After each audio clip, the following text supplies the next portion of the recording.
En Guinée, le système éducatif est particulièrement touché depuis l'explosion du dépôt de Kaloma à Conakry, la capitale du pays. Malgré les démarches initiées par le gouvernement pour l'approvisionnement en carburant auprès des pays voisins, la crise, elle, bat son plein à Conakry. C'est la deuxième fois en l'espace d'un mois que le gouvernement guinéen procède à la fermeture des écoles et universités du pays en raison de la crise. Selon le communiqué des autorités, cette mesure fait partie d'un plan de gestion de la crise du carburant.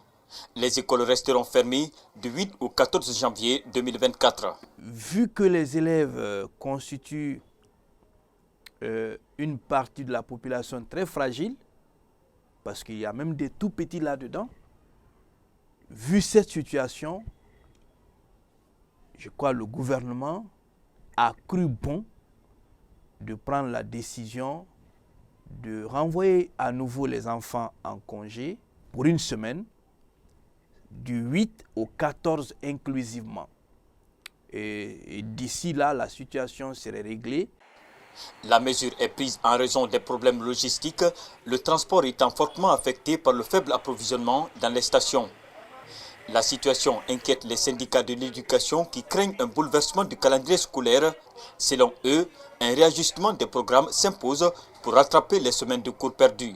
Nous avons suggéré la suppression des compositions du premier trimestre pour les écoles primaires et du premier semestre pour les écoles secondaires. D'autant plus que déjà, nous avons perdu 4 semaines dans les 32 semaines que constitue l'année scolaire 2023-2024.